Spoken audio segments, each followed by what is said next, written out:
Hallo und herzlich willkommen bei Money Money. Ich freue mich, dass ihr wieder eingeschaltet habt. Heute habe ich mir vorgenommen, euch mal keinen Fachbegriff zu erläutern, sondern einfach einen Erfahrungsbericht abzugeben unter der Überschrift Servicewüste Deutschland. Denn das habe ich gerade noch mal am eigenen Leibe erfahren.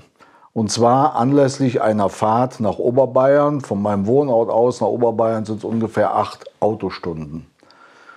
Und was ich da an dem Tag erlebt habe, möchte ich euch einfach jetzt gerne mal wiedergeben. Und zwar bezogen auf das Dienstleistungsgewerbe, aber auch auf das Handwerksgewerbe. Da trifft es fast ähnlich zu. Wobei ich vorausschicken möchte, dass das nicht verallgemeinert werden soll und dass es sicherlich auch rühmliche und sehr viele positive Ausnahmen gibt. Also die Servicewüste Deutschland, das habt ihr ja sicherlich schon mal gehört, bezieht sich im Grunde darauf, dass viele Unternehmen oder die Angestellten in Unternehmen nicht kundenorientiert sind, unfreundlich sind, unhöflich sind, unflexibel sind und so weiter. Und dabei sollte sich jedes Unternehmen und jeder Angestellte in einem Dienstleistungsunternehmen ja bewusst sein, dass der Kunde, der Gast, der Patient oder der Klient diejenigen sind, die eigentlich das Gehalt bezahlen. Und das scheint bei manchen immer noch nicht so richtig angekommen zu sein. Wir alle sind ja irgendwo Kunde oder Patient oder Klient oder Gast. Und wir möchten doch auch gerne immer zuvorkommend und höflich und kompetent bedient werden. Das klappt aber leider nicht immer. Angefangen hat unsere Fahrt nach Oberbayern, als ich morgens um 6:15 Brötchen holen wollte. Und ich bin zur Bäckerei gefahren. Eine Dame im Schaufenster sah mich. Sie war also schon in der Bäckerei tätig. Dazu muss ich sagen, die Bäckerei öffnet um 7. Ich wollte aber so früh wie möglich los und habe mehr oder weniger gebettelt durch das Schaufenster hindurch, dass sie mir doch ein paar Brötchen verkaufen möchte. Aber es kam ein ganz energischer Fingerzeig auf die Beschriftung im Schaufenster. Dort stand nämlich geöffnet von 7 bis 20 Uhr. Also nicht 6:15, sondern um 7 Uhr und alles Betteln half nichts. Ich musste ohne Brötchen dann halt losfahren. Ähnliche Erfahrungen habe ich auch in meinem eigenen Unternehmen mal gemacht. Ein Auszubildender war damit beauftragt worden, die Tür zur Filiale zu öffnen morgens. Wir öffneten um 9.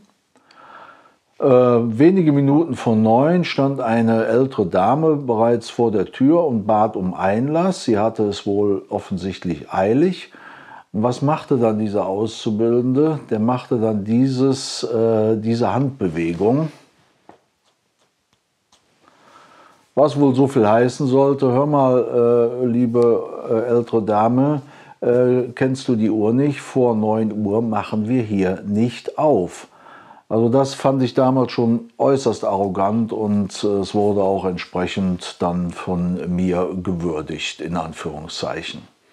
Also gut, wir fuhren nach Oberbayern, 8 Stunden und kamen dann in dem Hotel, sprich in einem Landgasthof an. Das war so kurz vor 6. Wir wurden sehr unfreundlich begrüßt und sehr unhöflich. Warum? Das erfuhren wir später, weil die Dame an der Rezeption um 6 Uhr Feierabend hatte. Also kein wie war die Fahrt oder alles gut und so weiter.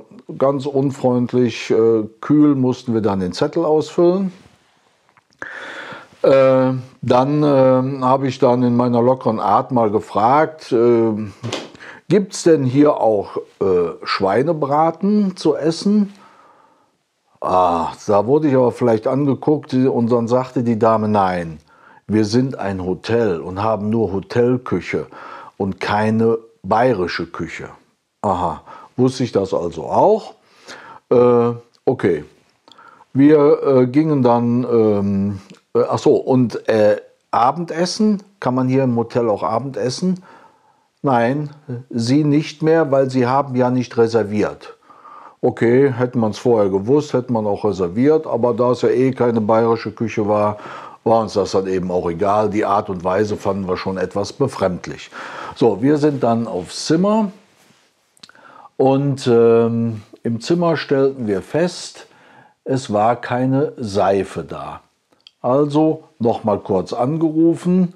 Es war auch noch jemand da und dann haben wir gesagt, wären Sie so freundlich, uns etwas Seife zu bringen? Antwort, es geht nicht, wir haben Lieferengpass. Aha, okay, also keine Seife. Dann stellten wir fest, dass das Zimmer sehr, na sagen wir mal, ungeputzt aussah. Haare vom Vorgänger im Waschbecken und so weiter. Der Grund war wohl sehr einfach. Wir fanden nämlich einen Zettel im Zimmer, auf dem stand: Lieber Gast, wenn Sie aus Umweltgründen auf die Reinigung des Zimmers verzichten möchten, hängen Sie bitte diesen Zettel draußen an die Tür. Sie bekommen dann dafür eine kostenlose Cola. Offensichtlich waren alle Gäste vor uns in dem Zimmer mehr auf die kostenlose Cola fixiert als auf ein sauberes Zimmer. Also uns hat das eher nicht angesprochen. Ja, dann sind wir also auswärts essen gegangen in einem Landgasthof. Ein bayerisches, ganz normales bayerisches Lokal. Auch dort fragte ich dann nach einem Schweinebraten. Nein, Schweinebraten gibt es nicht, den gibt es nur sonntags. Okay, und es war ein Donnerstag, also heute kein Schweinebraten. Aber wir haben dann noch was zu essen gefunden und dann ja, ging es ans Bezahlen. Frage von mir, nehmen Sie Karte? Die Dame auf Bayerisch, ich kann nicht so gut Bayerisch, na, nur Bares ist Wahres, sagte sie. Aha, ich dachte sofort an meinen Sohn, der eigentlich ein Gegner von Bargeld ist und nur noch alles mit Karte bezahlt. Aber das ging da einfach nicht. Nur ich bin halt ein Freund noch vom Bargeld, hatte auch Bargeld dabei, konnte also auch bezahlen. Diejenigen, die aber kein Bargeld dabei hatten, für die gab es allerdings auch eine Lösung, denn sinnigerweise direkt gegenüber von dieser Gaststätte hat die Sparkasse eine Filiale, wo man sich dann auch notfalls mit Bargeld versorgen konnte. Gut. Ähnliche Dienstleistungsmentalitäten haben auch Handwerker, wohlgemerkt nicht alle, aber doch recht viele für meine Begriffe. Beispielsweise die Vereinbarung eines Termins ist ja bei manchen schon sehr schwierig. Ja, wir kommen morgen früh ganz bestimmt um 7 Uhr, dann wartet man, nimmt sich möglicherweise einen Tag frei. Um 7 keiner da, um 8 keiner da, um 9 keiner da, um 10 keiner da. Dann versucht man dort anzurufen, geht keiner dran, der Tag verstreicht, kein Handwerker da. So, am nächsten Tag versucht man es dann nochmal. Wenn man Glück hat, geht dann einer ans Telefon. Ja, warum rufen Sie nicht an? Können Sie nicht Bescheid sagen, dass Sie nicht kommen? Manchmal kriegt man dann die Antwort, ja, wo denken Sie hin? Was meinen Sie, was wir zu tun haben? Oder die Ausrede, das Ersatzteil ist nicht da und so weiter. Wenn Sie dann Glück haben und es kommt jemand, dann ist oftmals ein kurzer Blick auf den Schaden oder die Reparatur, die gemacht werden soll. Oh, das kann teuer werden, ist dann manchmal die Frage. Oder das ist aber kompliziert, das haben wir noch nie gemacht. Wenn dann die Reparatur beginnt und es funktioniert nicht, dann kommt dann manchmal die Antwort, eigentlich, eines meiner Lieblingswörter übrigens, eigentlich müsste das klappen. Okay, eigentlich klappt es aber manchmal nicht. Und insofern hat man dann schon so seine leidvollen Erfahrungen mit den Handwerkern. Ich denke, jedes Unternehmen, jeder Betrieb, der im Dienstleistungsgewerbe tätig ist, sollte sich bewusst sein, dass es ja auch Konkurrenz gibt und der Kunde oder der Gast immer die Möglichkeit hat, auch auszuweichen. Warum? Weil Produkte, Dienstleistungen und so weiter sind einfach austauschbar. Und den entscheidenden Unterschied macht oftmals der Mensch, sprich der Angestellte hinterm Tresen, am Schalter und so weiter. Der Mensch ist in vielen Dingen der entscheidende Faktor. Und als Kunde erwartet man einfach, dass man höflich, zuvorkommend, kompetent und so weiter auch bedient wird.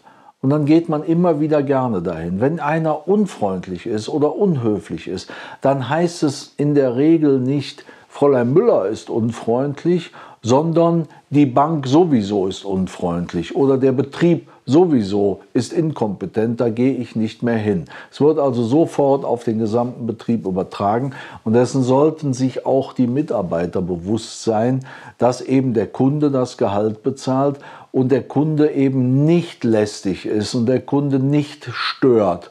Und, oder was wir früher immer gesagt haben, oh, ich gehe mal lieber in Deckung, der Kunde droht mit Auftrag.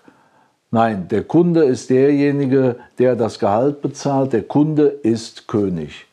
Etwas anderes kann es natürlich sein bei Angestellten, bei Behörden und Ämtern.